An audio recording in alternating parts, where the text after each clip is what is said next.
اور میری مدد کرنے والا اس دنیا میں کوئی بھی نہیں تھا۔ ہاسپٹل کے ساتھ ICU کے ساتھ ایک کمرہ تھا جسے پریئر روم کہا جاتا تھا۔ یہ ان لوگوں کے لیے تھا جو مریض کے لیے دعائیں کرنا چاہتے تھے۔ ہر مذہب کے لوگ اپنے حساب سے دعائیں کیا کرتے تھے، اپنے پیاروں کے لیے، ان کی زندگی کے لیے۔ میرے نزدیک اس کمرے کی کوئی اہمیت نہیں تھی۔ میں اس بات پہ ہنستا تھا، لوگوں کے عقائد پہ، کہ ان کی یہ دعا صرف ان کو ذہنی سکون دے سکتی ہے، تسلی دے سکتی ہے، دل کی تسلی کے لیے یہ سب تھا، لیکن میرے لیے سب بیکار تھا۔ لیکن جب سارے راستے بند ہو گئے اور کوئی اور راستہ نظر نہیں آ رہا تھا، میرے قدم اس کمرے کی طرف اٹھتے چلے گئے۔ اس کمرے میں جا کے میرا دل بھر آیا اور میں رونے لگا۔ پہلی بار میں نے خدا کے وجود کو محسوس کیا اور صدقے دل سے دعا کی کہ اے خدا، اگر تو موجود ہے تو اپنے ہونے کا ثبوت دے، میں تجھے مان لوں گا۔ میری بیٹی جو زندگی اور موت کی کشمکش میں مبتلا ہے، تو نے اسے پیدا کیا ہے، تو اسے ٹھیک بھی کر سکتا ہے، تو اسے ٹھیک کر دے۔ میں تجھ سے دعا کر رہا ہوں، میں تجھ سے دعا کر رہا ہوں، تجھ سے وعدہ کرتا ہوں کہ میں ایمان لے آؤں گا، میں تیرے پسندیدہ مذہب میں سے کوئی مذہب چن لوں گا۔ میری التجا مان لے اور مجھے میری بیٹی لوٹا دے، جسے کوئی نہیں ٹھیک کر سکتا سوائے تیرے۔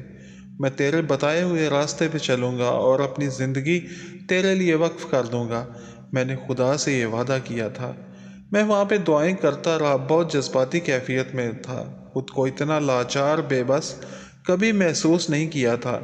پھر میں وہاں سے اٹھ کے آپریشن تھیٹر میں آیا۔ جانے اور واپس آنے میں مجھے زیادہ سے زیادہ 15 منٹ لگے ہوں گے، لیکن جب میں آپریشن تھیٹر میں داخل ہوا تو ڈاکٹرز کی ٹیم میری بچی کو ایسے گھیرے ہوئے تھی جیسے فٹ بال ٹیم میچ کے شروع ہونے سے پہلے دعا کے لیے اکٹھی ہوتی ہے۔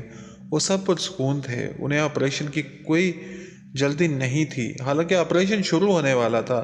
اس وقت انہیں اس کی تیاری میں مشغول ہونا تھا، بھاگ دوڑ مچی ہونی چاہیے تھی، لیکن وہاں کا ماحول بالکل پرسکون تھا۔ ڈاکٹر نے مجھے دیکھا اور بولا، بچی بالکل ٹھیک ہے، آپریشن کی اب کوئی ضرورت نہیں، بچی کا خون ٹھیک ہو گیا ہے۔ بچی کا خون ٹھیک ہونے کی میڈیکل اصطلاح میں جو وجہ وہ بتا رہا تھا، میں اس میں بحیثیت ڈاکٹر یقین نہیں کر سکتا تھا۔ میں نے باقی ڈاکٹرز کی طرف دیکھا، ان کے چہرے کے تاثرات بھی یہی بتا رہے تھے کہ وہ بھی اس کی بتائی ہوئی وجہ پہ یقین نہیں کر رہے، کیونکہ ایسا ہونا ممکن نہیں تھا۔ سب ڈاکٹرز اپنے پروفیشن میں ماہر تھے اور وہ جانتے تھے کہ اس کا آپریشن کے علاوہ کوئی اور علاج نہیں تھا۔ بنا آپریشن وہ بچی کسی صورت بھی زندہ نہیں رہ سکتی تھی، لیکن وہ چند منٹوں میں ہی ایک نارمل بچی بن چکی تھی۔ سب کچھ ٹھیک ہو چکا تھا۔ خدا نے مجھے دوسرا مکمل اشارہ دے دیا تھا اپنے وجود کا۔ میں جو آج تک خدا کے وجود سے منکر تھا، خدا پہ ایمان لا چکا تھا اور جان چکا تھا کہ وہی ہمارا خالق و مالک ہے، جس نے ہمیں پیدا کیا ہے، جو ہماری زندگیوں کا مالک ہے، ہمیں زندگی دے بھی سکتا ہے اور ہماری زندگی لے بھی سکتا ہے، اور جو چاہے وہ کر سکتا ہے۔ اس کے قبضہ قدرت میں سب کچھ ہے۔ اس نے مجھے میری بیٹی لوٹا دی تھی، اور میں جس نے کبھی خلوص نیت سے دعا نہیں کی تھی، پہلی بار صدقے دل سے خلوص نیت سے خدا کو پکارا تھا، اور اس نے مجھے مایوس نہیں کیا تھا، مجھے میری زندگی لوٹا دی تھی۔ آپ کہتے ہوں گے کہ میں عیسائیت سے مسلمان ہوا، لیکن ایسا نہیں ہے۔ میں کبھی بھی عیسائی نہیں رہا تھا، بلکہ مجھے تو مذہب پہ شروع سے یقین ہی نہیں تھا۔ خدا سے کیا ہوا وعدہ مجھے اچھی طرح یاد تھا، اس لیے میں نے دنیا کے تمام مذاہب کی کتابوں کو پڑھنا شروع کر دیا، ان کے متعلق جانا۔ بدھ مذہب، ہندوازم، عیسائیت، یہودیت سمیت تمام مذاہب کی کتابیں پڑھی اور ان کے علماء کرام سے بھی ملا، ان سے سوال و جواب بھی کیے، لیکن میرے سوالوں کے جواب کسی کے پاس نہیں تھے۔ باقی مذاہب اپنی جگہ پہ ٹھیک تھے، لیکن ان کی کچھ باتوں کی مجھے سمجھ بالکل نہیں آتی تھی، اور جب میں علماء کرام سے سوالات کرتا تو ان کے میرے پاس ان سوالوں کے کوئی جواب نہ ہوتے، میں مطمئن نہ ہو پاتا۔ ہر مذہب میں کچھ ایسی باتیں تھیں کہ جن پہ یقین کرنا دشوار تھا۔ میں نے قرآن پاک کو پڑھنا شروع کیا اور اس کو سمجھنا شروع کیا تو میں نے جانا کہ اس میں لکھا سب کچھ سچ ہے۔ مجھے میرے سوالوں کے جواب ملنے شروع ہو گئے۔